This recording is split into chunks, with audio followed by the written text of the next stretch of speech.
E cominciamo, dai.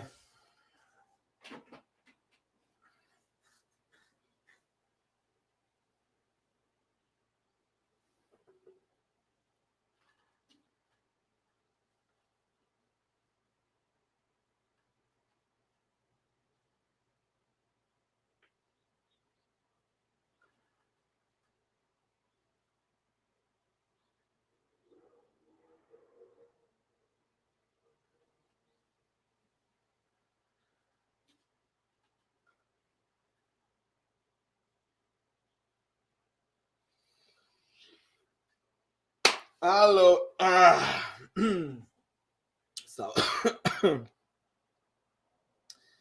stavolta non mi faccio fregare come l'altra volta. Prova, si sente? Datemi un cenno, se si sente, perché devo parlare, io devo sfogare, voi dovete sfogare insieme a me e devo parlare di questa partita. Dai, state parlando tra di voi come siete bellini. Si sente? Ok, perfetto, bravi. Gazzella Bella, Michele Garghi, Diego Maradona, Giuliano, Pietro, Giancarlo, Rosario, Pierluigi, tutto a posto. Buonasera. Bella vittoria dell'arbitro. Allora, io non voglio... Abbiamo tenuto Bobotta. Zexus Zealt, che ringrazio immediatamente. Milan scarso, arbitro scandaloso, noi individualmente poco lucidi. Kim, ma al ritorno ce li mangiamo con Osi e Kvara, forza Napoli, e non ve le più lo vedo bene. Allora, lo vedo meglio. Sì, allora, prima di tutto grazie. Mettiamo le cose in chiaro, prima di tutto grazie.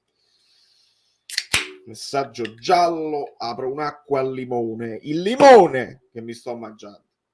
Perché sì. Allora, Milan scarso, io non mi piace dire Milan scarso. Il Milan ha fatto la partita che dovevamo fare noi di attesa. Noi non la sappiamo fare, la partita di attesa. La scelta di Mario Rui lo testimonia, volevi attaccare. Ed hai fatto anche bene. E Spalletti ha fatto anche bene perché abbiamo approcciato benissimo. I Kvara, tiri, parati, i miracoli che ha fatto Magnano oggi. Sull'arbitro approfondiamo subito perché non si può non parlare degli altri. Poco lucidi è giusto, però io quello che scrivo nella reaction è poco ingenui, poco esperienza, il capire il momento della partita, il capire dove non ti devi nemmeno avvicinare. Gazzella Bella, benvenuto tra gli amici abbonati. Don Belé anch'io l'ho visto bene. E al ritorno adesso ne parliamo. Grazie Zexu. Allora, fatemi ringraziare Enrico. Non finisce mai. Valerio è il nostro... Grazie amico mio. Ah, che partita. E io veramente voglio mettere davanti a tutti che me la sono goduta, perché ho visto una squadra gagliarda che è andata a San Siro senza paura, senza attaccanti, e se n'è andata a giocare e stava facendo il colpaccio. Poi capita quella cosa di Leao, l'occasione di Leao, e poi fanno quel gol e lì si dovrà parlare probabilmente anche della posizione di Mario Rui e se ne parlerà. Però io sono orgoglioso di quello che ho visto in campo fino al 70esimo, perché poi è difficile dirlo. Gazzella Bella, benvenuto. Scrivimi su Instagram, Azzurro Fluido su Instagram o Valerio Fluido su Instagram, e così posso aggiungerti al gruppo dedicato agli abbonati che mi supportano sempre. Grazie infinite. Allora andiamo a leggere. Valeria generosissima. Il Napoli ha fatto la partita ed è proprio vero. La differenza per me è che loro hanno un portiere clamoroso. Vabbè, Magnano ha fatto la partita della vita, e che poi lo fa spesso, quello ce l'ha ai miracoli. Noi un portiere, sperando in un ritorno di Victor e che il sostituto di Kim incarti la partita della vita, è ancora aperta. Ed hai proprio ragione Valeria, e ti ringrazio tantissimo. Zexu insiste, con Osi all'inizio avremmo segnato sicuro molte occasioni. C'è stato un passaggio nel secondo tempo di Kvara quasi alla cieca, rasoterra, che Elmas non c'è. Elmas si è fatto un cuore così, ma lungi da me dal prendermi da Elmas, che comunque stava segnando, ha preso la traversa Elmas, incredibile. Però proprio quei tre passi lunghi che ha Osimhen, che ti mette in difficoltà tutta la difesa, quello ci è mancato, e siamo stati comunque bravi. Non lo sappiamo se lo recuperiamo, questa è la verità. E poi non hai Anghissà e poi non hai Kim. Capite perché è difficile? Capite quello che dice il Peppe? Pazzesco. Gabriel Telles o Telles a seconda. Penso che Napoli può vincere, ma sarà difficile. Grazie Gabriel per il supporto, ragazzi. Adesso ne parliamo con calma. Sarà anche una live non lunghissima perché è tardi e perché tengo il che fare. Sono andato a giocare a pallone stamattina per la tensione, ho preso le mie traverse e l'ha pigliata pure Elmas. Allora, come sarà il tifo al Maradona è una grandissima domanda, amico mio Stagman, perché o striscione con che le mani le pulcinelle, essere cacciati dalla Champions sarebbe no, allora, essere cacciati sarebbe tragico. Vorrei non far passare questo messaggio perché il Napoli sta facendo il possibile. Il Napoli non ha fatto oggi una brutta figura come abbiamo fatto in campionato 0-4. Il Napoli ha fatto una partita gagliarda e ci siamo scontrati contro la nostra ingenuità e il loro potere, perché loro sono potenti. Il DNA non c'entra niente, questa storia del DNA non c'entra niente, ma l'esperienza conta. L'esperienza significa che tu sei una squadra che sei abituata a stare in Champions, una società che è rispettatissima dalle istituzioni calcistiche, e si è visto, ragazzi, si è visto, perché controllate, questa è una battuta che mi ha fatto Guido e la riutilizzo, ma do sempre la paternità della battuta. Controllate che non siete stati ammoniti pure voi. Controllate, perché può essere che siete stati ammoniti pure voi. Io di sicuro sono stato ammonito. Di sicuro sono stato ammonito. E questo poi ha un peso specifico, soprattutto nelle partite equilibrate. E oggi era una partita che il Napoli meglio, però diventa equilibrata perché loro in contropiede sono pericolosi. E mi stavo godendo una partita bella, dove loro vanno pure in vantaggio alla seconda occasione possibile e noi ricominciamo il secondo tempo con lo stesso piglio, con un piglio da grande squadra, e potevamo farlo. Poi dopo diventa una montagna insormontabile quando tu... è proprio difficile. Andiamo avanti, sono tantissimi messaggi e io vi voglio bene. Lasciate anche i like, così arriviamo a che se lo guarda pure De Laurentiis questa live. Perché poi a De Laurentiis io voglio chiedere, bravissimo, ci hai portato in alto, benissimo, facciamo quello step in più, istituzionali, eleganti, parliamo bene davanti alle telecamere, invece di insultare a tutti, a destra e a manca, la UEFA, la FIFA, non fare così, vedi di fare il salto di qualità e vedi che ci possiamo togliere delle soddisfazioni. Ci hai portato veramente dalla C alla Champions, adesso è il momento di fare il salto di qualità, presidente, e ti porteremo in alto, proprio tutti quanti insieme ti porteremo, ma devi fare il salto di qualità comunicativo. Ci sono dei momenti di opportunità dove non devi parlare, oppure se proprio vuoi parlare mantieniti, perché poi si fa peggio e non si cresce.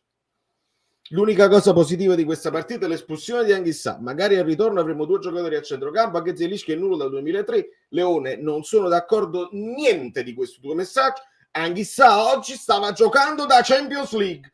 Anghissà stava facendo una grandissima partita e come al solito ci ha dimostrato che poi arriva la Champions e torna Anghissà che si va a rubare tutti i palloni, che tira in porta e che è dominante a centrocampo. Zielinski nullo, non sono d'accordo, assolutamente no. Anche oggi Zielinski non mi è dispiaciuto, non siamo d'accordo. Partita condizionata solo dal DNA. Grande prestazione dei nostri, sono fiducioso per il ritorno. Eravamo anche nervosi, ci si innervosisce quando un Theo Hernandez per un fallo laterale prima fa contro il guardalinee, che esulta, poi si rende conto che sto facendo, esulto in faccia a Lozano, così, non si fa, è scorretto, non si può fare. Lasciamo perdere Theo Hernandez che distrugge la bandierina e devi essere ammonito. Credo dal regolamento. Gli hanno fatto fare qualsiasi cosa, dalle simulazioni alle proteste, alle cose, loro potevano fare qualsiasi cosa. E ti innervosisci tu perché? Perché c'hai un Kvara che tiene 22 anni, perché quell'altri sono molto giovani e non hanno tutta questa esperienza di queste partite con una bolgia di stadio che a ogni fallo laterale ti viene addosso e si soffre. Ed è così, ed è naturale. Gigi Villa, benvenuto. Fatemi ringraziare, vedo anche Polli, vi bacio tutti i moderatori. Vogliamoci bene. Abbiamo fatto una grande partita, la faremo pure al ritorno. Kim si è fatto ammonire per non saltare l'andata con l'Inter. Da regolamento si annullano le cose. Se tu rimanevi ammonito, tu dici per non essere espulso nel ritorno, perché se vieni espulso nel ritorno salti la prossima, che qua sarebbe la semifinale. Ma non si ragiona così. Kim non l'ha fatto così. Guarda bene la partita e lo vedi che è una reazione con se stesso, perché dici non ha fatto niente, ha pigliato solo pallone, colpo di testa pulitissimo, e dico non è possibile, e non lo faccio nemmeno contro l'arbitro, lo faccio in generale. Mi giro dall'altra parte, è una reazione distinta che si può avere, e l'arbitro ammonisce pure Kim d'infidato.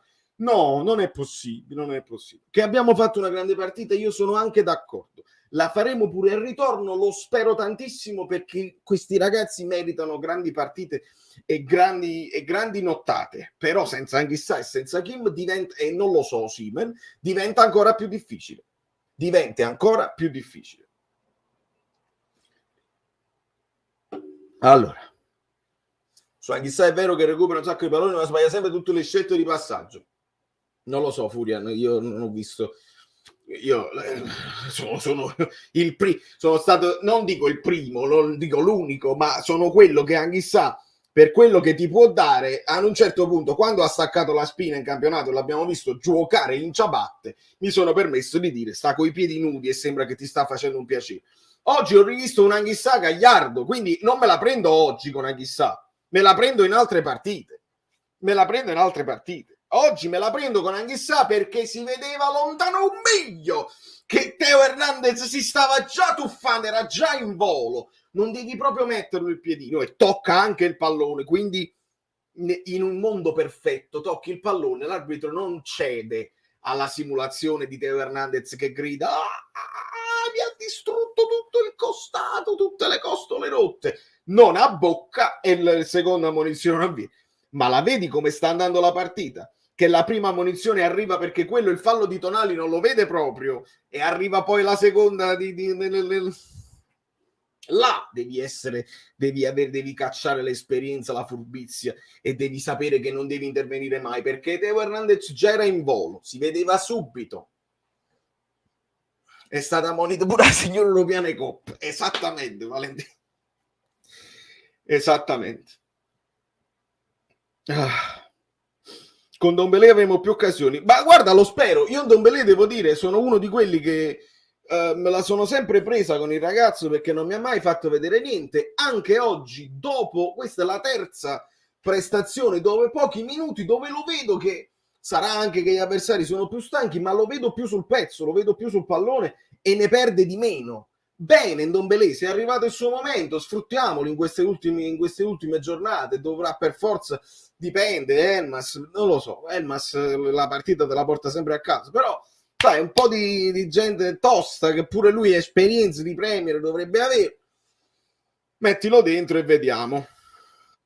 Allora, volano tutti i messaggi. A quanti stiamo come like, ragazzi? Perché poi dobbiamo essere... Spero che l'arbitro... No, noi non parliamo così, amico mio. Gli XG, amico mio, li ho letti, me l'aveva girati Valentino, siamo 1,12 Milan, 1,60 il Napoli, una cosa del genere. E devo ringraziare Francesco. La differenza tra Milan e Napoli la fa Maldini. Ditemi di no. Ditemi che Francesco sta dicendo una cosa sbagliata. E come la puoi confutare questa cosa? Ma ragazzi, allora noi eravamo pazzi. Adesso, perché il Napoli vince il campionato, lo stravince, allora pensiamo che tutte quelle figure che noi volevamo nel Napoli per crescere di livello non servono, perché si vince anche con la società Snell. Sì, però se poi devi a fare un ulteriore salto di qualità, sono questi personaggi qua, perché poi io Paramount Plus mi guardo, e Paramount Plus oggi hanno intervistato Del Piero, c'era Del Piero in studio e gli facevano le solite domande, che qual è il giocatore italiano che è più rappresentativo, più forte del mondo? Del Piero dice, se Napoli-Milan, Maldini. E quegli altri in studio, se non è Maldini, Baresi. Capite? Che poi questo tipo di influenza lo hanno sui giocatori, lo hanno sui telecronisti e lo hanno sugli arbitri. Non c'è niente da fare. Non c'è niente da fare. Sentite, chi ci sta, al ritorno 3-0 e mo basta mo. Comunque, vi devo dire la verità, bene 1-0 solamente, perché poi rischi di disunirti, rischi per la foga di andare avanti, perché poi poteva capitare. Loro mettono Rebic, loro mantengono Leao, Giroud, Rebic, e volevano farlo il secondo gol perché si era reso conto un'occasione incredibile con il Napoli in 10 uomini. Ci hanno provato e meno male che non ce l'hanno fatta. Quindi 1-0, palla al centro, e vediamo, e qua insisto sul messaggio che mi scriveva qualcuno, voglio vedere anche tutte le bandiere, tutte le coreografie, un San Paolo Maradona che grida per 95 minuti come ha fatto San Siro, perché conterà 1%, ma ci serve anche quell'1%, ci serve tutto, tutto quello che possiamo racimolare lo dobbiamo mettere in campo, perché questo poi significa godersi appieno queste giornate storiche, queste serate storiche. Io me la sono goduta, sì, fa male perché il risultato, a parte come arriva il risultato, che sembra che tu ci provi e proprio non te lo fanno fare. C'è il ritorno, non è finita ancora, non perché ora dici 3-0, magari, Claudio, amen, e tu qua devi tornare perché tu sei sempre qua e che amen vi rispondo. Però almeno fateci giocare a vorrei vedere una partita 11 contro 11 con chi gioca a pallone vince. Mi piacerebbe quello. 201 con 500 persone, ma non esiste proprio. Polli, ti vedo che stai facendo il conteggio, intervieni perché 500 non parlo più. Senza 500 like, ma come minimo. Elmas strappalacrime, lo amo, strappalacrime, lo amo, da sempre tutto, si è fatto un cuore così Elmas, e da punta centrale ha fatto quello che è possibile, poi gli devi dare anche palloni giocabili, ne ha avuti 0, però intanto quella mezza occasione, il colpo di destra, altro miracolo di Magnani. Poi lo sposti a destra e fai il lavoro a destra, poi lo risposti a sinistra e fai il lavoro a sinistra e fai il lavoro di copertura, e con il Lecce ha fatto il lavoro il regista, l'aiuto regista praticamente, con metafora cinematografica, l'aiuto regista di robot, e manco lo hai potuto sostituire perché poi se ne esce Kvara, Zielu e Mario Ru. Va bene, allora i like Lozano, così e così, però pure l'ha fatta la sua partita. Francesco Santillo, se sei nuovo sai come devi iscrivermi e fammi aggiungere al gruppo Telegram e ti abbraccio, perché adesso si accavallano tutti i nomi e non mi ricordo più. Sveglio dalle 4 antimeridiane, Vito, troppo agitato per dormire, come prima della finale degli europei. Con una punta di ruolo avremmo vinto, vediamo al ritorno. E Vito, io sono d'accordo con te che poi ha avuto difficoltà anche Raspadori, perché anche lui non sta al 100% e comunque troppo piccolino per gestire la palla in mezzo a Tomori e Kier, è difficile. Poi a me interessa anche sottolineare una cosa: non parliamo di falso 9, non stiamo parlando di una squadra col centravanti che viene a centrocampo con quelli che si buttano dentro. Elmas ha fatto il 9, ha fatto l'attaccante proprio, la stessa cosa che fa Raspadori, perché non si veniva a centrocampo a creare poi lo spazio che veniva occupato dalle mezze ali. Non si deve parlare, chi vi dice falso 9 non sa di cosa sta parlando, ha giocato da prima punta, punto. Francesco, come ti ho detto, contattami in privato. Ci hanno messo il cuore sicuramente, va bene tutto, ma il portiere è possibile ogni tiro un gol. venduto oppure incompetente, oppure che soffre la sudditanza di una squadra più potente. Non lo so, non so come altro spiegarlo, perché poi anche ogni volta che ti fermi, che devi chiamare i capitani a parlare 3 ore, gli fai fare chilometri inutili a Di Lorenzo, ma anche quello conta. Ma ci sono volte in cui non c'è bisogno di chiamare i capitani ogni volta a parlare, a parlottare. Vai avanti! Che brutta cosa. Spalletti molto sorridente a Prime Video e molto felice. Bene. So solo una cosa, che per adesso io vedo l'Inter in finale, vediamo. Angioletta, buonasera, mi pigliate più cartelline gialle stasera che in tutto il campionato, basta con questi arbitri scandalosi. Romeo, al di là del risultato che potevamo fare di più, il Milan non ha rubato nulla, ma l'arbitro ci ha messo il suo. Forse sto nervoso, scrivo a caso, ma no, ma hai ragione, io non sto dicendo che il Milan ha rubato. Attenzione, se ci fosse bisogno di dirlo, il Milan crea il gol di Benacer, un tiro di Tonali deviato e la traversa di Kier.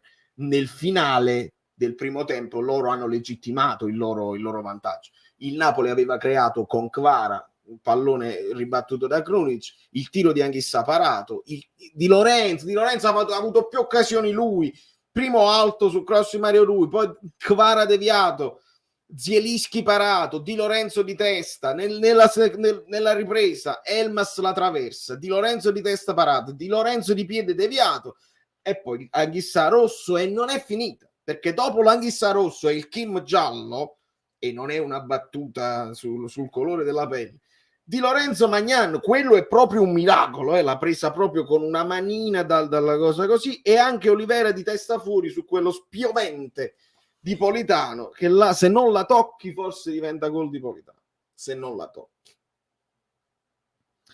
Biagio, forse mi sono perso il saluto. No, è quello capita a caso, amico mio. Ti saluto come se ti fossi iscritto adesso, sicuramente, Biagio. Assolutamente. Io vorrei dare il benvenuto a ognuno di voi singolarmente e spero di poterlo fare se riesco ad organizzare un viaggio a Napoli. 300 like con 500 persone online. E allora sono tutti i lurcatori. Lo so.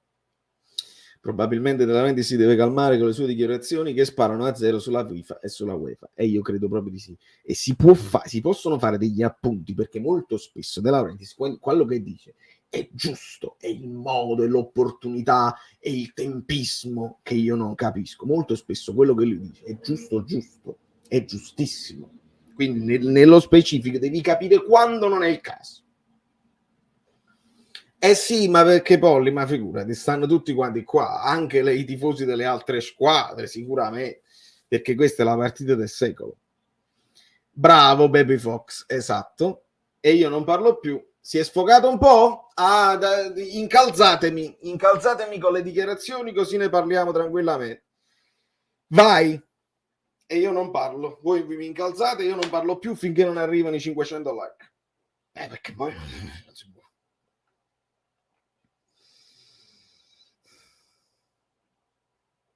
Non dobbiamo essere nervosi, la rosa è forte e al ritorno possiamo vincere anche con chi ha giocato di meno. Voglio Fabio Cannavaro come Maldini.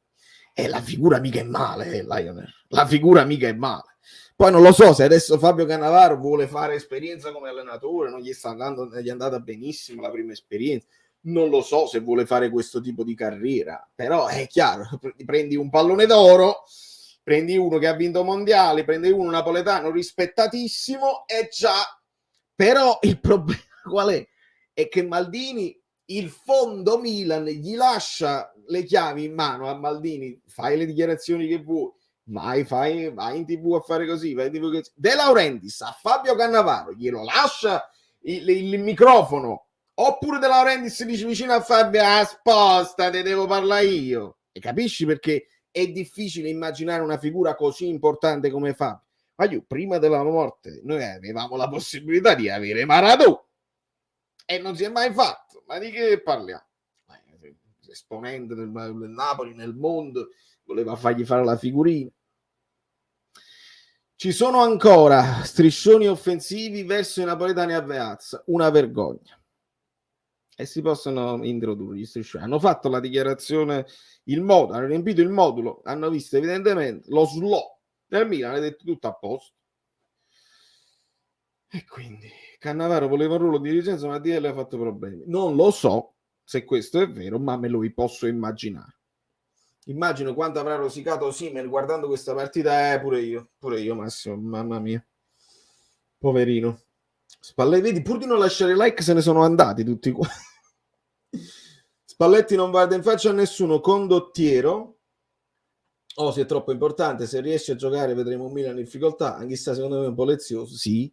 Don Belé mi sembra un buon sostituto, noi dobbiamo giocare all'attacco, e senza dubbio.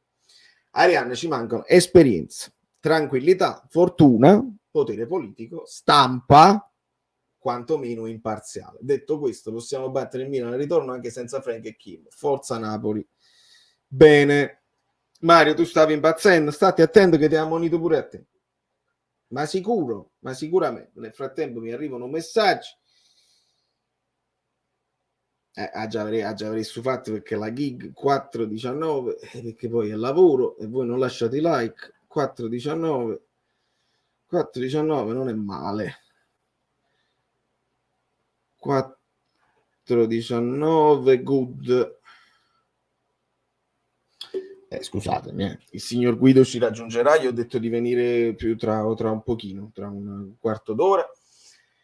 Zexo, ancora grazie. Una cosa solo, ora non facciamo che la Champions distrugga tutto il Napoli. Quest'anno sta facendo meravigliosamente. Siamo grati a questo gruppo. Grazie ragazzi, senza dubbio Zexo, siamo d'accordissimo. Adesso la partita col Verona è molto importante perché dobbiamo vedere il Napoli che non si disunì, ma questa è una partita che ti lascia, secondo me, il nervosismo, spero ti lasci il nervosismo positivo, perché poi il Verona comunque viene a picchiarti e quindi devi mantenere la calma. Quando si parlava cosa ci manca, la calma, l'esperienza, adesso bisogna stemperare, adesso siamo a caldo ragazzi, è difficile, i ragazzi pure staranno come pazzi, però è importante, ecco, è importante ringraziare, tenere presente quello che hanno fatto finora e che siamo proprio a pochi centimetri dalla vittoria del campionato, che non va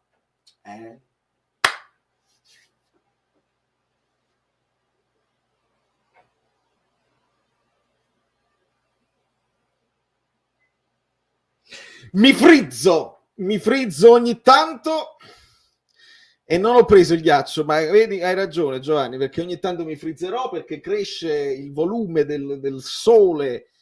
Stavo scherzando su Kim, fammi capire, era per dire che se giochiamo alle 12 ci credo. Ok, di Juan alla grande pro. Vabbè. Da non sottovalutare il fatto che loro devono dare tutto sabato a Bagnoli, noi possiamo anche gestire quello vero. Gestire non lo so, Massimo, sicuramente vorremmo vincere e segnare. Il fatto è che siamo abbastanza contati perché dobbiamo vedere di fare la conta degli attaccanti. Elmas ha dato tutto, Elmas deve riposare, per esempio, io lo dico subito, Elmas dovrà riposare perché si è fatto un cuore così e quindi non lo voglio pensare che adesso possa partire Raspadori titolare. Fai partire Politano titolare, fai riposare Lozano, magari fai riposare Kvara, ve lo dico adesso in nottata, metti Lozano a sinistra che si alternano sempre lui e Politano, metti Lozano e Politano con Raspadori. Sì, da riposare pure Kvara, perché poi diventano pesanti. Kvara non si è fatto le vacanze, Kvara ha finito il campionato ed è venuto subito a Napoli. Kvara pure lui poi dopo arrivano le partite in cui puoi essere non decisivo e poco lucido. Far riposare Kvara contro il Verona, lo dico e lo ripeto. Secondo me non ci manca proprio niente, tranne quelle cose a mio avviso inutili per il gioco del calcio, come un Cannavaro che ci raccomanda fuori dal capo per tutelarci. Dici niente, è mica inutili. Portugal di testa in campo e non ce n'è per nessuno, credeteci. Minutaggio per Victor contro il Verona? Non credo proprio, France. Non credo proprio. Se lo saresti portato in panchina anche per stare con i compagni. Credo proprio che non possa ancora giocare. Se fa un recupero lampo, sì, magari gli fai assaggiare il campo negli ultimissimi minuti, ma non lo devi rischiare. Giacomo, Kvara sopravvalutato, penso che sei folle, sei completamente folle. Kvara tiene 22 anni, è andato già in doppia cifra di gol e assist, ma di cosa stiamo parlando? Sopravvalutato. Telecronaca di Ambrosini a tratti imbarazzante, a volte punzecchiato Lozano come simulatore col vizio. Mamma mia, mamma mia, mamma mia. Meno male che me la guardo in inglese. Calma, calma, che poi a Napoli ne vedremo delle belle. Allora, l'unico problema del Napoli è mancata la copertura difensiva a causa della sconfitta, per il resto Napoli superiore. La copertura difensiva, non lo so, io là ho visto, devo rivedere come nasce quell'azione, perché voglio capire perché Lobotka finisce, perché sì, se ti dovevi continuare a prendere a uomo Brahim lì a centrocampo, essendo Brahim partendo dalla destra, se stava lui centrale, allora probabilmente Mario Rui si è fatto attrarre dal ragazzo ed è arrivato, ma probabilmente ci è arrivato in ritardo. Brahim con una giravolta si è bevuto Lobotka e Mario Rui e poi si è creato la prateria dove Leao ha fatto tutto il campo dall'altra parte finendo a destra. Poi arriva a rimorchio Benasser e là non c'era più niente da fare. Però dovrei rivedere quell'azione per capire perché si è arrivati a questo. Leao spacca la bandierina. Questo a termine di regolamento me lo dovete ancora spiegare. Il nostro capitano va a parlare con l'arbitro e viene ammonito. Anche questo me lo devi spiegare. Il capitano è l'unico che può parlare, può chiedere spiegazioni. Gli hai dato un'ammonizione ad Anghissà pazzesco. Ha ammonito pure la mamma di Spalletti. Ciao Valerio, si può dire o non si può dire che le due sconfitte sono segnate da enormi errori di Mario Rui a centrocampo che disturba lo bot che lascia passare Diaz senza rincorrere fallo? Ne stavamo parlando, Luigi, simile la situazione.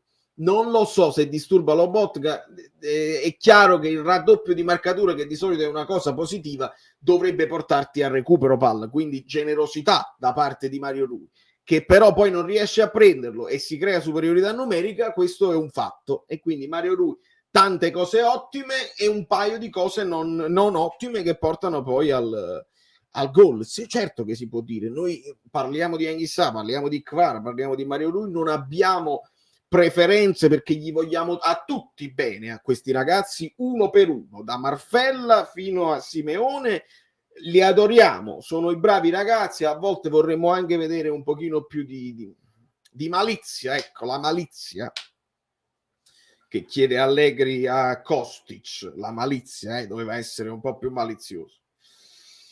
Non mi incazzo per la sconfitta, sono amareggiato per il come è arrivata.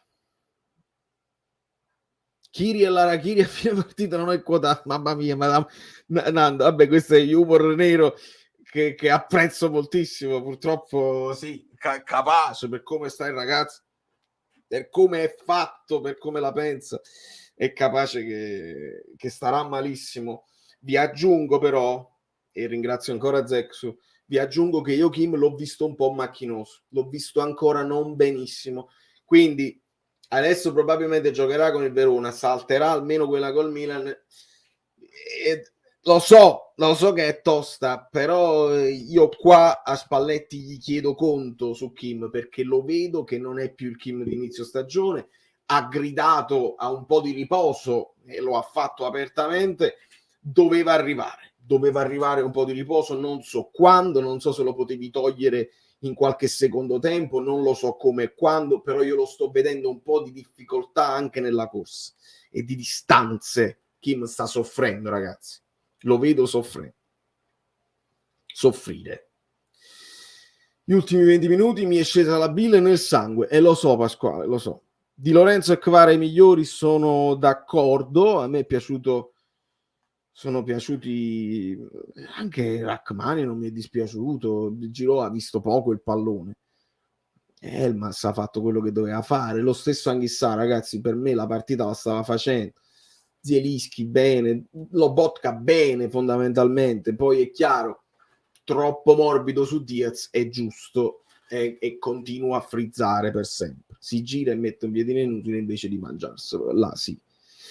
Il fallo, spendere un fallo, come dice Sottil, allenatore dell'Udinese, che dice qua devi fare fallo, magari ti espellono e quindi devi fare fallo. Non lo so, certo che i bravi ragazzi stanno vincendo il campionato, però poi in Champions i bravi ragazzi non se la possono giocare a questi livelli. Sono andati 3 a pressare e devo rivedere questa azione nello specifico.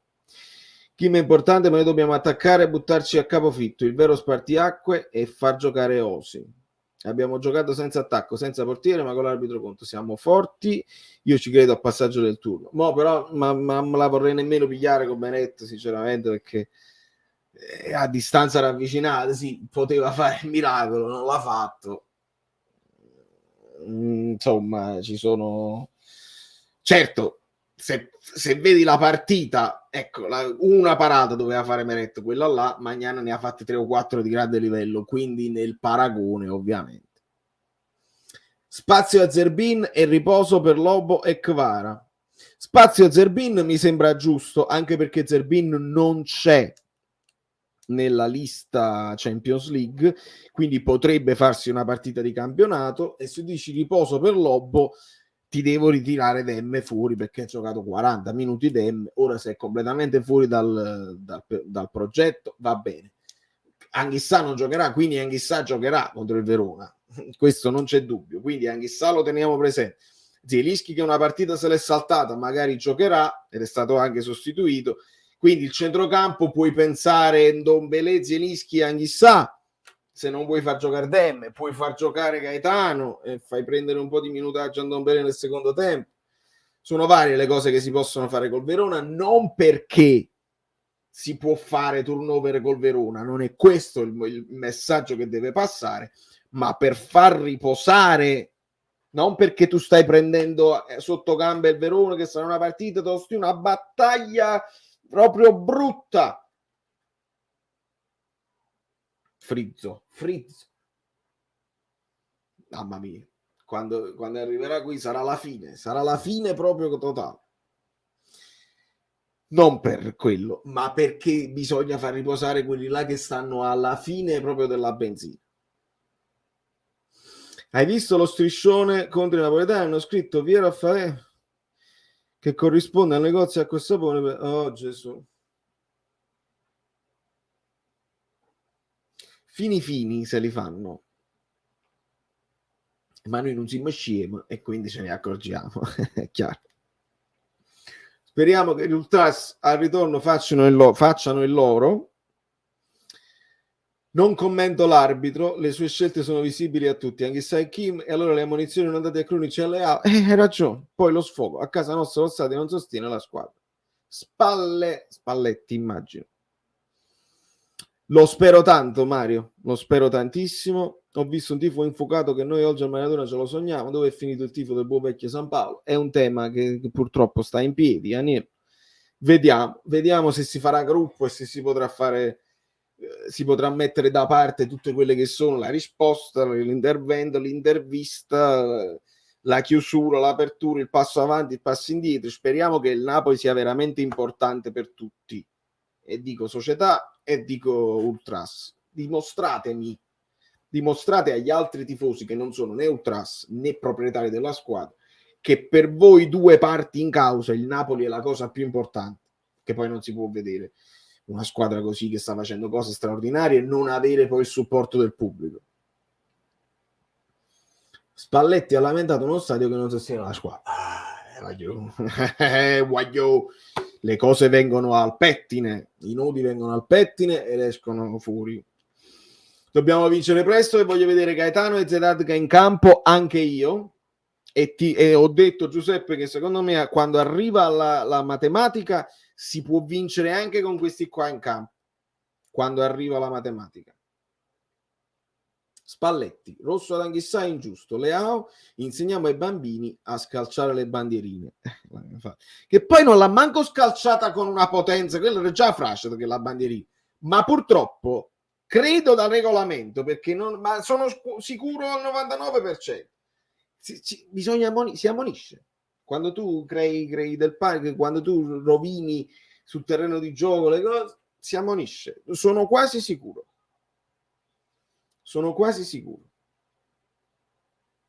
Per darvi un sorriso, Juan ha già fatto un quarto di Champions da titolare. Roma, Barcellona 3-0. Vabbè, Messi è annullato proprio da lui.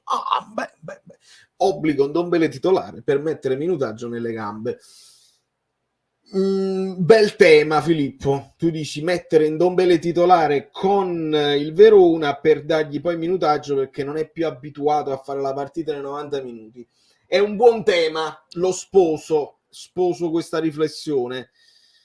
Non è male. Non è male. Io ci credo, sono pazzo, raspa male, tanta paura. Non sei pazzo.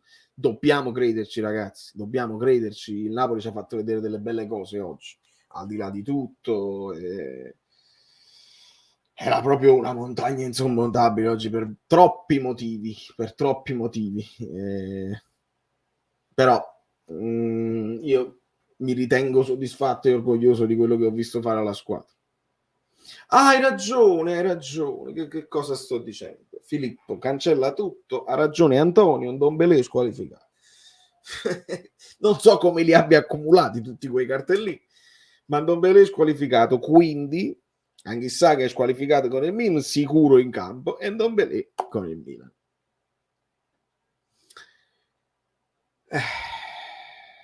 Esatto, esattamente. Ecco qua, abbiamo dei TVB da fare, che poi non è nemmeno un messaggio non è nemmeno un messaggio scostumato. Rosario Lupara dice: accontentatevi dello scudetto, la Champions non è per voi.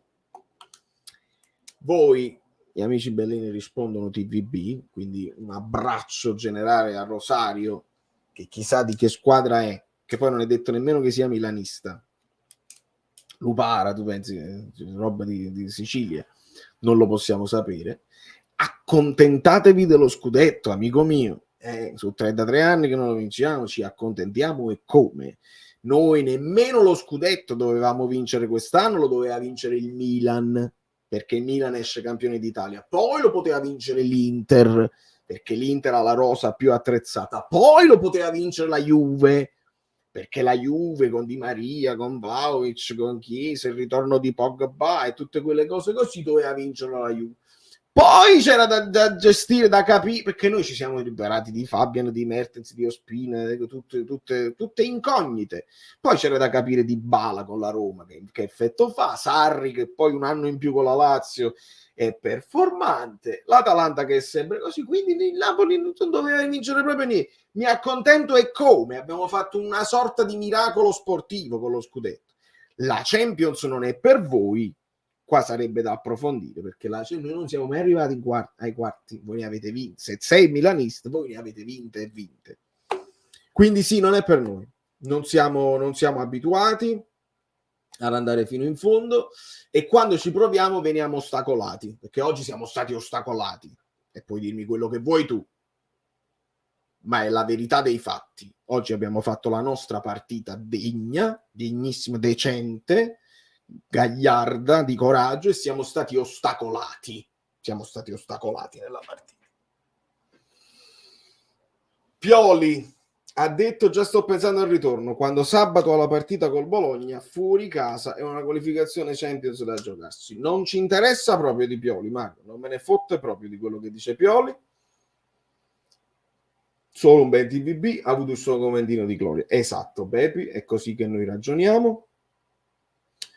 Miss Sofficina, secondo me il Napoli ha giocato meglio del Milan, inoltre non c'è da disperare, 1-0 si può recuperare in casa, e considerando che non c'è nemmeno più la regola dei gol di trasferta, ancora meglio.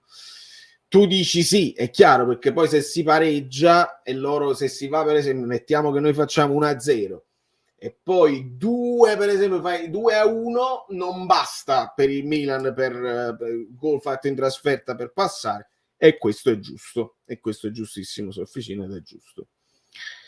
Allora, dobbiamo vedere anche come gestiranno il turnover in campionato, considerando che sono sul filo del rasoio. Questo per quanto riguarda il Milan, sicuramente, Sara. Ostica in lista Champions c'era, l'abbiamo visto scaldarsi a fine primo tempo. Gli piacciono i pistacchi? Infatti sì, mi ero dimenticato di... non ce li ho. Dove sta? È complicato, si spacca tutto. Allora, Osi ha detto di Spalletti ci sarà il ritorno. Amen. Non sono nervoso, vedendo la partita si è visto Napoli superiore, al ritorno vincere 1-0 è più che possibile. Sei troppo morbido con Meret. A mio avviso non è mai stato decisamente decisivo, men che meno stasera col tiro sul suo palo.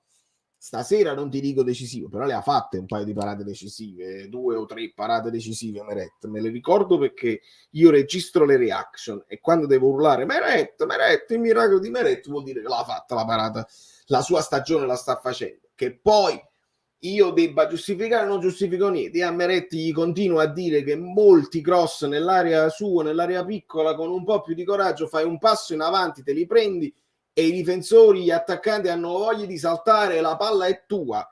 E questo continuerà a dire. Però nei pali è un portiere, secondo me, che fa il suo lavoro. Quello che fa Maignan lo fanno pochi portieri al mondo, onestamente. Non giriamoci intorno, se prendevamo i siti ed uscivamo non era un problema, ma uscire contro una squadra alla quale daremo 20 punti in campionato brucia e ci tormenterà per tanto tempo. Hai ragione, è un peccato, Francesco, però purtroppo sul lungo tu dimostri di essere superiore e batti tutte le piccole mentre il Milan è inciampato. Ma sulle partite secche, caro Guido Gentile, come funziona? Buonasera amiche Bellini, buonasera amici Bellini, buonasera Valerio. Fammi partire dai ringraziamenti, diciamo, per quanto a persone che non vedo. Valerio ha portato spesso le vostre attestazioni, io non amo parlare di me mai, preferisco parlare di cinema, però insomma ringraziare è cortesia. Io sono maradoniano. Quelli che hanno fatto gli auguri di pace. Sì, non ti no, a parte quello, io sono maradoniano, lo spieghiamo, quindi voglio giocare contro l'avversario con tutti i giocatori schierati al massimo della loro forma, senza nessun assente, ma pure dalla mia squadra vorrei che non fosse e Valerio mi scriveva: si fidano solo di te, che io ho detto Osimhen non giocherà quando lo davano partente in panchina, un mese Simeone. Non incominciate a dire adesso qualche minuto col Verona, speriamo di rivederlo con la Juve.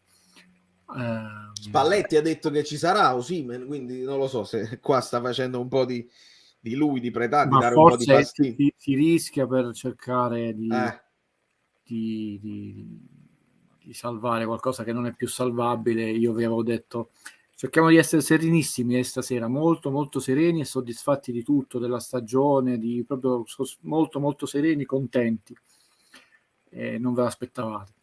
Io avevo detto speriamo sconfitta sicuro e pareggio, almeno prendiamo un punto di 1000 punti di ranking UEFA, però sereni, contenti, felici, però non usciamo con la retorica a testa alta, che bello, no, perché sono 0 punti di ranking UEFA che ti porti avanti per 5 anni, 0 milioni di euro per la vittoria, no, il Napoli non passa, il Napoli è uscito e anche se dovesse passare è uscito al 99,99% e anche se dovesse passare l'arbitraggio di stasera ha fortemente influito anche sulla semifinale, perché abbiamo tutta la squadra diffidata, tutta la difesa diffidata, Rachmani diffidato, Juan Jesus ma si annulla, cioè si azzera in semifinale. Ma se dovesse prendere una munizione la salta, non è che si annulla, cioè annulli se nessuno viene ammonito, Valerio, ma c'hai tutta la squadra diffidata, c'hai tutta la difesa diffidata, Juan Jesus diffidato giocherà, Rachmani diffidato ha preso una munizione stupida alla fine. No, non parliamo dell'arbitro, ragazzi, perché se no quelli del nord dicono piagnoni, che stanno sempre a piangere loro, gli juventini interisti. E io forse 2 o 3 volte ho scritto Valerio durante la partita, ma quando vedi una cosa che è scandalosa e vergognosa come quella della bandierina puoi anche spegnere la televisione, e forse è meglio andare al cinema, non perché io mi occupo di cinema, perché l'altra volta io vi dissi, e non parleremo proprio dell'arbitro, diciamo solo questa, che c'è l'errore è difficilissimo, di coefficiente di difficoltà enorme per tante cose, anche per la visuale, è lì come se una persona davanti a un poliziotto passa col rosso e fa ciao. È vero, noi non è un regolamento chiarissimo, la UEFA ci rompe le scatole su certe cose, rispetto le cose, la perdita di tempo, lui è andato lì, ha spaccato in sé la bandierina, ha fatto la linguaccia, cioè una munizione senza neanche inferire. L'arbitrato è stato indisponente e lì si vedono le 7 Champions, le 0, quello che avevo detto. Si vede che molti giocatori non hanno esperienza di Champions, perché a Kim sono saltati i nervi agli ennesimi falli fischiati al contrario, perché noi abbiamo preso una doppia ammonizione su un fallo non fischiato a Kvaratskhelia, dove Politano, scusate, Di Lorenzo educatamente è andato a protestare. Abbiamo preso 2 gialli nella stessa azione ed era calcio di punizione al limite per noi.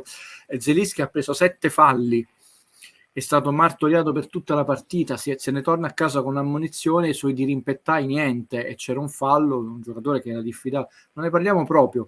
Voi pensavate veramente di passare il turno col Milan perché Tizio e Caio, che sono molto più esperti di me, ci davano già in finale? Ragazzi, il calcio non si analizza così, soprattutto nelle competizioni europee dove il peso specifico è enorme, e noi abbiamo un presidente che continua a parlare degli sputi a Martina prima delle partite di Champions, del film con Angelina, e non dice che era un flop, però incominciamo ad avere un peso specifico. È la prima volta che andiamo ai quarti, speriamo di fare un pareggio e prendere un punto di ranking UEFA. Abbiamo fatto esperienza, ma abbiamo fatto un'esperienza migliore di Inter e Milan, che insomma di Champions ne hanno vinte, perché non abbiamo cubato punti in campionato, mentre loro hanno cubato punti in campionato. Cioè noi dobbiamo partire da questa verità, e non che doveva arrivare in finale, che a dispetto di quella che è sempre stata l'esperienza del Napoli e anche adesso delle squadre italiane, una grande stagione è coincisa anche con la prima volta che il Napoli si è qualificato per i quarti.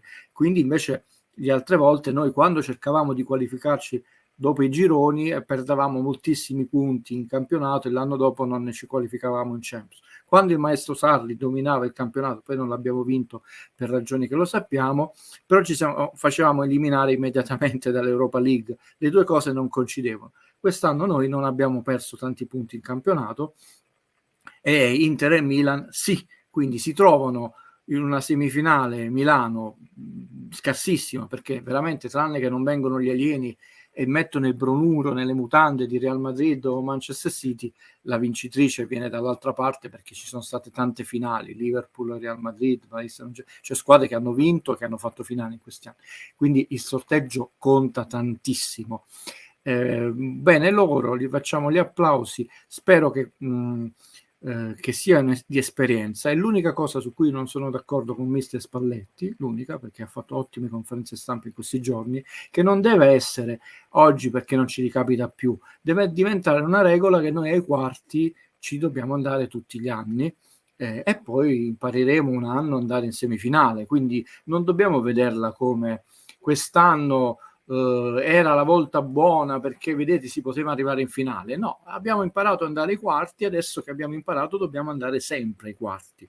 Ecco, vi lancio una nuova narrazione, come è stata che in alto nella classifica si respira un'area migliore e dobbiamo essere sopra di tutti. Il messaggio che mando al mister, bravissimo, non è un'eccezionalità quest'anno, nel senso che è la prima volta che è capitato a Napoli, e questa eccezionalità, ma è un'eccezionalità che deve diventare la nostra abitudine. Quindi sereni, sereni, sereni e nessun disfattismo. Vi avevo preparato da fratello maggiore perché sapevo che sarebbe successa, perché poi domani sentirete fallimento, allora il Napoli non vi merita questo. No, infatti gli amici che stanno dicendo troppo pessimismo, io rispondo a tutti così: leggete bene nelle righe quello che sta dicendo Guido, sta cercando di evitare la narrazione che poi sono usciti col Milan, allora manco il campionato, perché è questa poi che si rischia di arrivare. Sereni, però io avevo detto meglio non incontrare un'italiana, perché se esci con Real, diciamo, sta nell'ordine delle cose, perché arrivano sempre là quelli lì, e anche un arbitraggio sfavorevole ti avveleni di meno. Sapendo che quest'anno hai dato 20 punti di distacco a questa squadra, puoi avere un contraccolpo psicologico. Oggi ne usciamo male, ma male non per la partita, perché 6 ammonizioni, la squadra che fa meno falli in Europa. È un illogico, non si può accettare. Sì, ci sono delle ammonizioni che ci sono da regolamento, però questo è come Juventus Napoli Pechino, e se tu non fischi il fallo e sull'azione successiva becchi ammonizione, e che ammonizione c'è, ma se tu avessi fischiato un secondo prima quel fallo, fischi fallo, c'è ammonizione dall'altra parte e non si sviluppa quell'azione. Ma non ne parliamo, perché io non ho mai visto una bandierina spaccata in 3 volontariamente, non perché c'è stata una scivolata, un corpo a corpo, ma per gesto di stizza, e l'arbitro girasse dall'altra parte, quando ormai c'hai 3700 telecamere in 4K. Cioè, puoi spegnere la TV, non ne parliamo proprio. Parliamo piuttosto di calcio. 1-0 con la Lazio, 1-0 con il Milan, 1-0 con l'Inter, 2-0 con Liverpool e 4-0 con Milan. Il Napoli quando perde non fa gol, e questa è una cosa che deve imparare a fare. Certo, oggi, nel senso che abbiamo visto delle partite dove abbiamo anche recuperato il risultato, dove abbiamo pareggiato, poi siamo andati in vantaggio, dove abbiamo visto varie situazioni, però il Napoli tutte le partite che ha perso non ha segnato. Oggi la partita è sui generis perché eravamo senza attacco, qualcuno ci ha portato sfiga che ci vedeva già in finale, ma non credo alla sfortuna, quindi è veramente una battuta, ma sia poi il collega si offende, come sono permalosi. Però non puoi improvvisare un giocatore che di colpo ha fatto l'attaccante, e dobbiamo dire che Elmas ha fatto un partitone da un punto di vista difensivo, ha rotto le scatole al Milan, non gli faceva ripartire, però non è attaccante, ha fatto qualche sponda, anche un tiro di testa quasi di nuca che sorprendeva il portiere troppo fuori dai pali dell'Inter, però non ti puoi improvvisare attaccante. Non lo faceva Insigne la prima punta, che era molto più attaccante di Elmas, e non lo voleva fare. Quando ci ha provato Ancelotti ci ha rimesso le penne Ancelotti, non possiamo chiedere di più da questo ragazzo. Io lo sapevo che avrebbe giocato lui, perché Spalletti è un uomo molto intelligente. Piuttosto che snaturare la squadra e cambiare di ruolo a troppi giocatori e perdere anche delle sostituzioni, ha detto era meglio, e l'ho scritto anche in privato a Valerio, giocare così, giocarsela sul palleggio, sulla qualità, sapendo che il Milan è forte da 3 quarti in più, dobbiamo tenerle il più lontano possibile. Hai preso una ripartenza dove tra l'altro noi fare un fallo tattico non esiste, siamo troppo puliti, e abbiamo fatto gol. Abbiamo avuto 5 minuti di sbandamento dopo il gol, ma soprattutto per il nervosismo delle chiamate arbitrali, dove abbiamo rischiato anche quella traversa però abbiamo fatto molto bene nel secondo tempo, dove il Milan veramente ha fatto niente, e bene dopo che siamo rimasti in 10, per quanto siamo mancati come incisività in attacco, questo sì, però bene, nel senso che la squadra non si è disunita. Mi è sembrata leggermente più tonica rispetto alle ultime 2 prestazioni, ma non brillante come all'inizio del campionato. Spero che il calo classico di Spalletti, che questo è il mese dove la squadra di Spalletti cala atleticamente, poi si riprende, speriamo il prima possibile, non a metà maggio, ma diciamo già ai primi di maggio. Bene molti giocatori, perché chi criticherà Anguissa ha fatto un partitone duro, cioè ha fatto un partitone, non meritava i due gialli, benino anche Zelischi. Non è facile giocare senza attaccanti di ruolo. A Milano alla fine il portiere del Milan su Di Lorenzo ha fatto una gran parata. Gli XG sono bassissimi e vedono alla fine della partita leggermente in vantaggio il Napoli, e considerate che c'è quella traversa che fa alzare moltissimo il coefficiente del Milan. Era più o meno tutto scritto, dobbiamo imparare a cambiare mentalità, a fare una stagione dove si giocano più partite e dove impari a non perdere tanti punti in campionato spendendo energie in Coppa Campioni, e poi serve una società, ma di nuovo chi c'era presente ai sorteggi dei quarti? Nessuno del Napoli, Zanetti, Maldini, Baresi, eccetera. La società, prendo tutti i complimenti di questo mondo, però continua a essere eccessivamente snella e peso piuma, e lo paghi. D'altronde vincono sempre quelle 3-4 squadre. Speriamo che sia l'anno, se lo merita, di Guardiola, anche perché sono i più forti, quelli si alza in piedi Spalletti. Guido, prendo un po' di messaggi, di commenti, facciamo un'altra quindicina di minuti per colpa mia. No. Prima di tutto ringrazio Diego Pugliese, io i ragazzi li ringrazio lo stesso, e anche io, alla fine il discorso di godersela al di là del risultato, che è un discorso difficilissimo perché è proprio sottile, però finché si è potuto fare, io ho visto Napoli anche gagliardo. Valentina diceva la cosa che mi preoccupava delle ultime partite era la tenuta fisica, oggi li ho visti di nuovo pressare alto e molto sul pezzo. Anguissa migliore in campo per 60 minuti secondo me. No, ma è vero. Il gol del Milan, è come un'altra azione che rischiavamo, è stato anche abbastanza fortunoso. Kvara ha tirato bene, perché non puoi accusarlo. Se tu a volte lì la tiri sporca, Ti la devi palla tirare salta un po', perché ovviamente l'unica possibilità per i difensori è avere una palla bassa dove puoi fare l'intervento sulla linea. Se la tiri a mezza altezza, devi stare attento a non prenderla con le braccia, col ginocchio, diventa un po' più difficile. Spesso infatti vedi degli interventi dove si cerca di intervenire e te la butti dentro, quindi al 58esimo secondo rischiavi di far gol, no? Però è anche un giocatore non solo giovanissimo come età, è la prima esperienza in UEFA Champions League rispetto a giocatori che sono dei marpioni.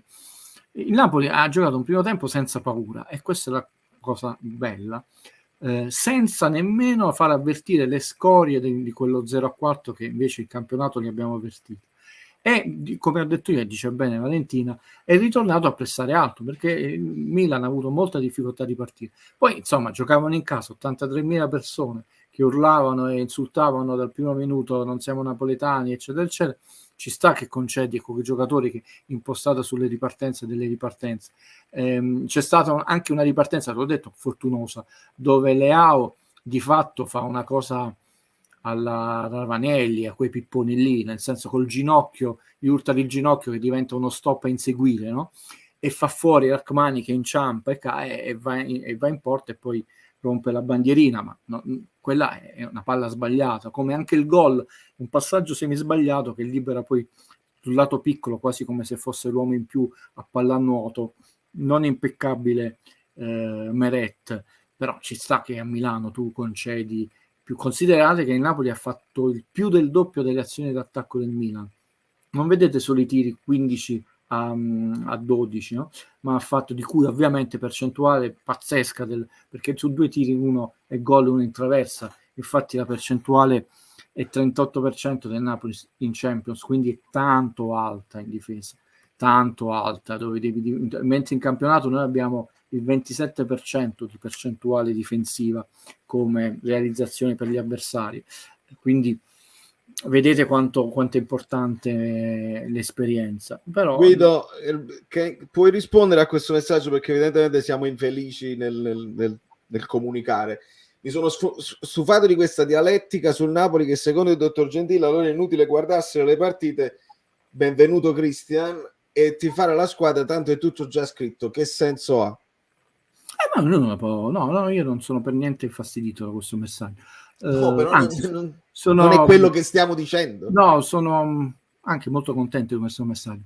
Io mi godo nel mio possibile la vita di persone, tra l'altro, che si è sempre sputato la vita e vede avanzare i raccomandati, e gioisco di ogni tramonto, ogni affetto, ogni abbraccio e anche ogni fallo serale del tipo di una squadra.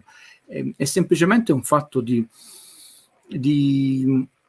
non essere imbrigliato in una narrazione contraria di quelli che, come travolti dalla idiozia, credono una cosa, il giorno dopo le credono un'altra, poi ne credono un'altra. Non è tutto scritto, nel senso che è inutile. E sicuramente un errore, io mi sono spesso male, infatti mi prendo la cazziata per me, è che l'esperienza nella vita, in amore, in lavoro, e il calcio è anche un lavoro, una professione, si acquisisce col tempo, con gli errori, con i minuti, con gli anni che passano, con le azioni, no? E tu non puoi pretendere che una squadra che ha moltissimi giocatori che fanno per la prima volta questa esperienza in Western Champions League, una società che è vero che sono, dice De Laurentiis, tanti anni, la società più della Juve, 14 anni, però che continuano a mandare un dirigente e che continuano a non avere un diciamo, rappresentante come può essere Baresi. È vero che Baresi non va in campo, però tutte le interviste subito dopo i sorteggi ti vai a prendere con i giocatori che poi si salutano, si creano anche a volte rapporti di segnalazioni di alcuni giocatori, e tante cose poi alla fine vanno in un arbitro alla fine, se era al primo starnuto di Zielinski, si è presa un'ammonizione. Comunque è abbastanza eclatante, cioè l'ammonizione sulla bandierina è incommentabile, no? Perché quindi non è tutto già scritto, è semplicemente, mi sono espresso male io, è esperienza, ovvero voce del verbo, e chiudo. Chi pensava perché abbiamo 23, poi sono diventati 20 punti in campionato, abbiamo già vinto, prenotiamo il biglietto, calma il gesto. Io dicevo, perché parli con una società che ha 7 Champions più vari finali e una che non è mai arrivata ai quarti. Qualcosa vorrà dire o no? Poi vogliamo, il signore ha tutto diritto a dire le solite cose, non ci accide nessuno e io vi dirò, non vi acciderò e ti faccio contento. Vogliamo dire la palla è rotonda e vi vedrò dire la palla è rotonda, 50 e 50 le percentuali, queste cose buttate qua, se volete ve lo dico, però la sfida è con me stesso, mi spiace signore, io posso essere antipatico, cioè io sfido il campionato, sfido la Champions che già conosce tutti i risultati, cerco a fine stagione come una soddisfazione intellettuale dire vabbè quanto ho preso, quanto ho sbagliato, dove posso migliorare. Tendenzialmente a fine anno sbaglio poco, ma in realtà è bello poi vedersi le partite, capire come migliorano le squadre, quali sono stati i cambi tattici, perché per esempio queste partite che non sta funzionando un certo tipo di gioco, torniamo di calcio, continuiamo a avere i due terzini molto dentro il campo. Ok, è una scelta, perché non è stata fatta questa domanda a Spalletti? Cioè, stiamo scegliendo di fare andare 1 contro 2, ma spesso raddoppiato, anche triplicato, Kvara e Lozano dall'altra parte, che ha fatto una partita migliore difensiva e migliore, cioè peggiore in attacco, perché soffriva il fatto che era in inferiorità numerica. E la soluzione che all'inizio stagione è stata molto vantaggiosa di avere i due terzini dentro il campo, poi alla fine non si è rivelata, almeno dal punto di vista offensivo, così utile oggi, tranne il fatto che comunque recuperavi molto bene la palla, però abbiamo lasciato sull'1 contro 2 le nostre due ali parlando. Queste per esempio sono osservazioni che potevamo vedere in conferenza stampa. È una scelta sicuramente tattica, dove tu hai un vantaggio perché decidi di avere più densità a recuperare palla. Chiaramente devi sperare che Kvara, che comunque un paio di volte è andato anche bene sul fondo nel primo tempo, poteva crossarla con meno forza quella palla, perché è stata talmente forte e veloce che non abbiamo avuto la possibilità poi di andare sull'attacco al secondo palo, visto che nel primo palo è filtrata da tutte le parti. Però ci sta questa osservazione, Valerio, me la prendo col sorriso senza nessun problema. Aggiungi a quella di Zexu, che ringrazio ancora. Guido, segnati il messaggio, noi passiamo.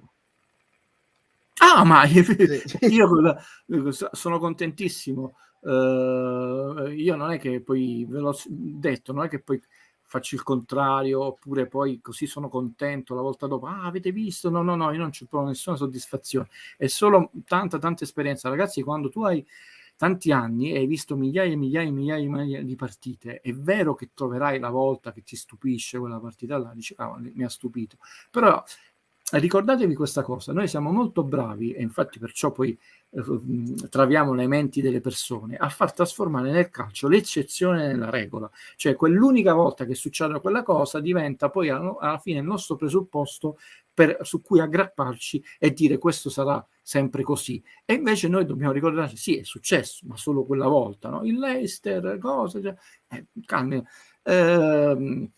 Io però ho detto sia a voi, anche Valerio in privato, la qualificazione la giochiamo a Milano, dove dobbiamo vincere già il pareggio. 1-0 è brutto come risultato, perché devi vincere 2-0, e questo è un Napoli che non vince 2-0, ragazzi. Tra l'altro è un Napoli che giocherà senza Anghissà, senza Kim e senza Osimhen, tutta la dorsale proprio precisa della giocare senza Simeone significa che il Napolitano con il doppio giallo, significa che tu non puoi neanche variare il gioco come si è visto oggi. La domanda, noi passiamo, chi giocherà in attacco? Elmas o Raspadori? Si è visto che contrariamente a quello che vi hanno raccontato, Raspadori non poteva giocare oggi, non si muoveva in campo, ma non significa che l'infortunio è grave. Ha fatto perché si spera una palla, eccetera, ma correva la metà dei suoi compagni ed è entrato alla fine partita quando poteva fare pure 20 minuti come un dio greco. Cioè Raspadori, per dire, ha giocato 26 minuti, recupero compreso, ma non si è visto. Io non parlo come Gama, come Pre. Significa che non ne avevano, non 90 minuti, non aveva i 40 minuti. Li recupera un po' di minuti da qui a 6 giorni, perché poi non si gioca manco mercoledì, ma martedì. Bene, ci insistono a ripetere, io sto in gravi difficoltà tecniche, devo ricablare tutto il caldo e si stanno squagliando tutti i cavi. Osimhen Quindi se gioca, mi fa frizzo, doppietta, fammi finire Valerio Guido, io. fammi finire un attimo. Sì, sì. Se mi frizzo è No. perché devo ricablare tutto e gli amici capiranno.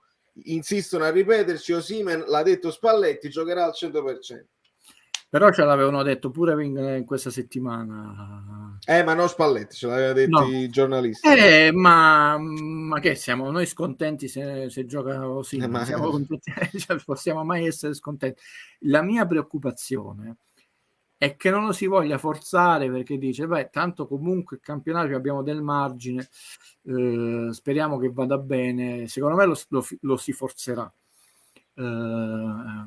proprio perché stiamo ai minimi termini. Abbiamo non solo Simeone infortunato, e Raspadore si è visto che non è in condizione, ma l'assenza di Anghissà peserà, perché oggi è stato fondamentale a far ripartire l'azione, ha liberato molto. Oggi Lobotka, per quanto ha avuto la stessa marcatura del campionato, invece era molto più libero, a parte molto più in palla.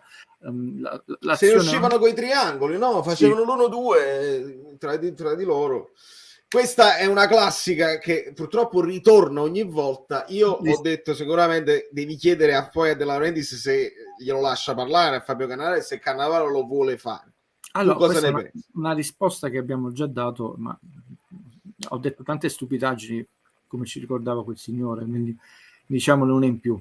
Allora, di giocatori del passato remoto, del passato prossimo, del passato recentissimo del Napoli ce n'è, anche prendendo il semplice Napoli di De Laurentiis, senza andare a Cannavaro che non ha mai giocato con De Laurentiis, da Francesco Montervino, che ha un gran carattere ed è veramente molto affezionato alla città e alla squadra, anche se lui è di Taranto, ma è veramente molto come seconda pelle, no? Ed è una persona molto seria, al Pampa Sosa, eccetera. Ce ne sono, no?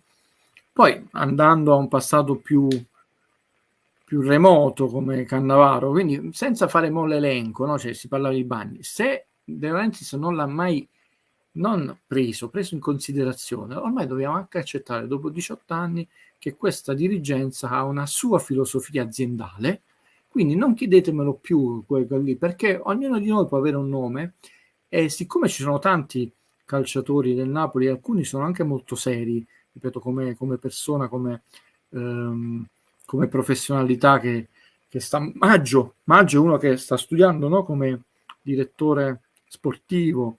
Maggio è persona serissima, e Maggio è l'Oscar che diede De Laurentiis quando lo comprò, no? Il primo anno disse io darei l'Oscar a Maggio. Vive a Napoli, la famiglia ormai non vive più in Alta Italia, moglie e figli.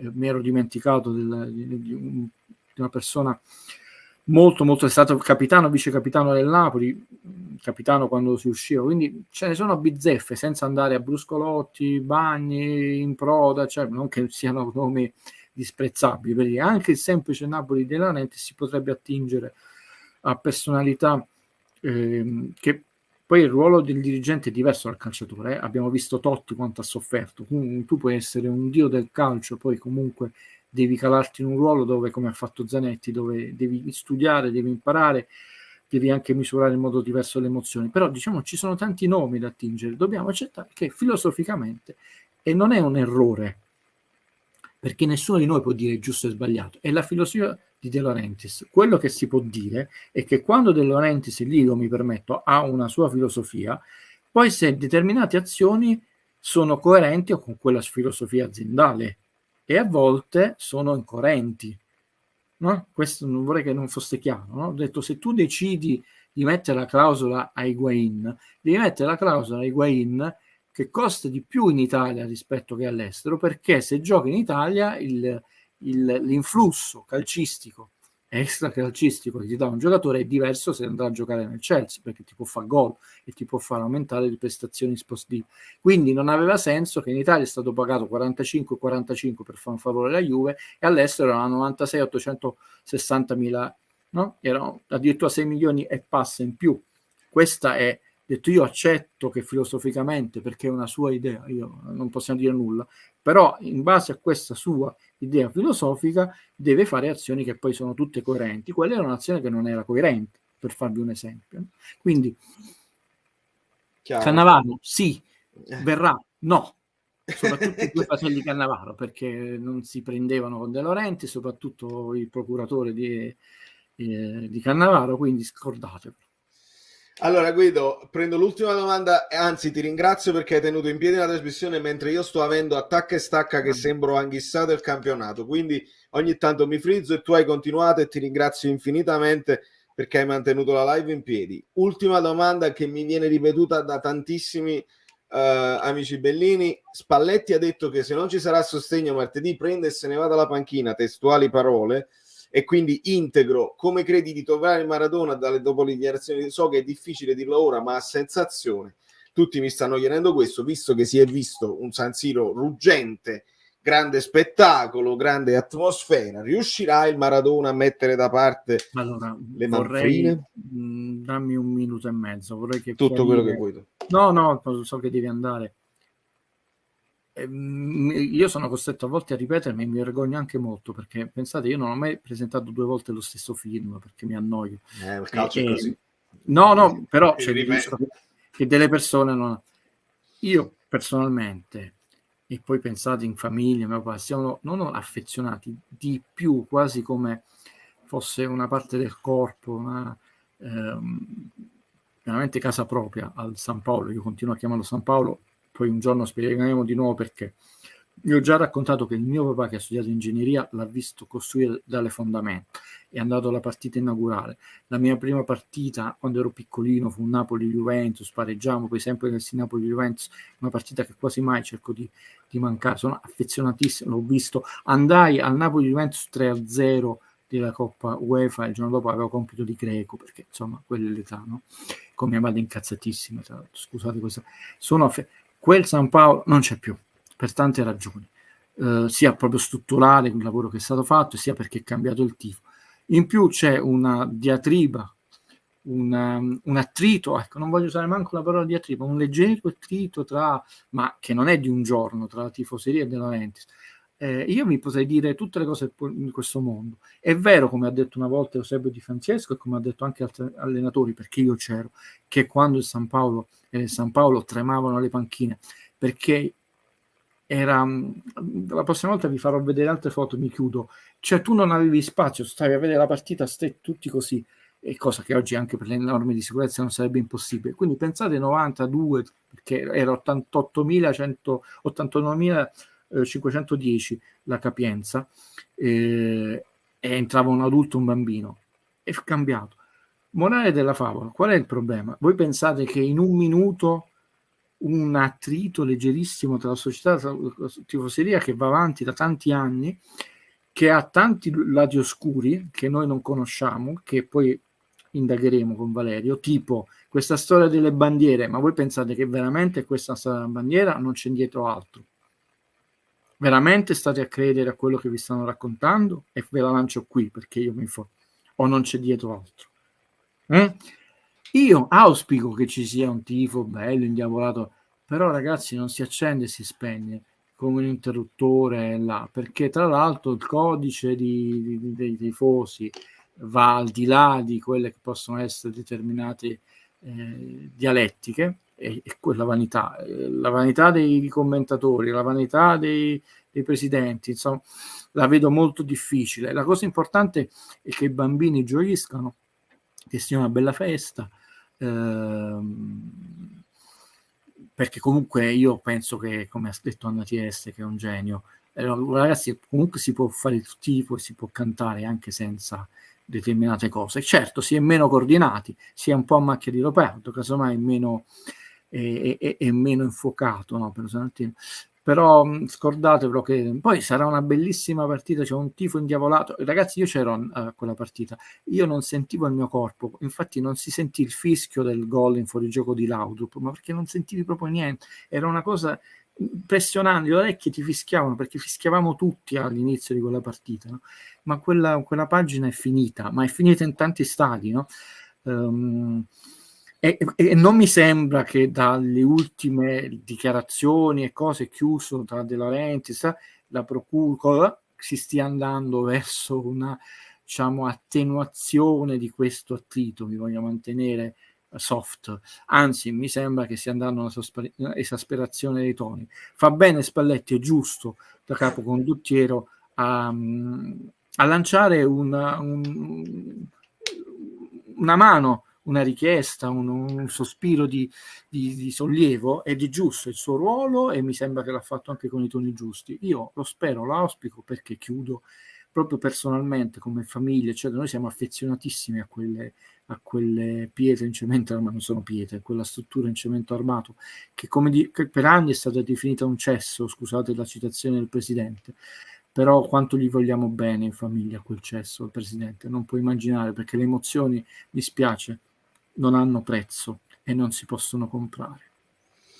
Io ringrazio infinitamente Guido Gentile, ci aggiorniamo per le prossime, sto in grandissime difficoltà tecniche. Zola, ha Grazie detto l'autore, sì, mamma mia, Zola, così saluto anche Zola, ti lascio andare. Zola, persona serissima, paralilingue, molto apprezzato all'estero, un uomo tutto di un pezzo, campione sopraffino, piccolo particolare, ma non cavolo, molto affezionato a Napoli, ma vi ho detto, scusate, poi saluto di nuovo Valerio, potete a ciascuno di voi, io mi posso dimenticare perché può fare il suo toto super dirigente, anche noi che non abbiamo vinto 327.000 scudetti, non si è mai capito in Italia, e 2000 Champions, comunque abbiamo visto calcare sulla nostra erba giocatori sopraffini. Zola è sicuramente uno di questi, ma sicuramente è una persona estremamente seria, capace e preparata. Mi piacerebbe molto lui come figura, e poi insomma una persona che ha anche uno sguardo internazionale, anche tra virgolette, nel senso, quindi oggi come oggi il calcio, essendo estremamente multi e tutto, ha bisogno di avere una persona che ha uno sguardo molto ampio. Zola, sì, scusate che non ve l'avevo citato. Di nuovo un saluto a tutti, ragazzi e ragazze e ragazze, non state giù, non fatevi prendere dal malumore, non è successo nulla, la stagione è buona e noi abbiamo cubato pochissimi punti con questa Champions, le altre no. È la prima volta che passiamo ai quarti e abbiamo imparato a farlo non perdendo punti in campionato. Questo è il messaggio, non fallimento. Totalmente sbagliato quel messaggio. Totalmente. Il messaggio è bene, impariamo l'anno prossimo meglio. Guido Gentile, che ringrazio tantissimo per aver tenuto in piedi la live durante i miei problemi tecnici. Ragazzi, non potete avere idea, sto andando quasi, la freva sta arrivando quasi al livello della freva dell'arbitraggio della partita. Ringrazio Tore Falanga, che abbraccio fortissimo, saluto a veloce, se ne va coccando Sugato per una partita indirizzata anche al ritorno, perché poi tu dici la partita storta, ma invece poi è quello che devi pagare anche al ritorno con le diffide, con le squalifiche. Do un bacio a Claudio86, che non riesce a seguirmi sempre live, ma mi segue sempre. Un Dombelé al posto di Zielo per maggiore fisicità, si può pensare, ragazzi. Tutti i nuovi iscritti, domani analisi tattica, riapprofondiremo la partita nello specifico, anche questo spunto di Emanuele, domanda tattica, Kvara più interno sull'esterno, sicuramente ne approfondiremo nel dettaglio, perché lo sapete che amo, perché poi dal vivo bisogna andare in frame per l'arbitraggio, che ovviamente indirizza una partita, ma poi a fine partita bisogna parlare di pallone, di palla che rotola, e di capire cosa si può fare, se si può fare qualcosa al ritorno, perché ricordatevi bene che al ritorno, che poi questa poi alla fine è la cosa principale,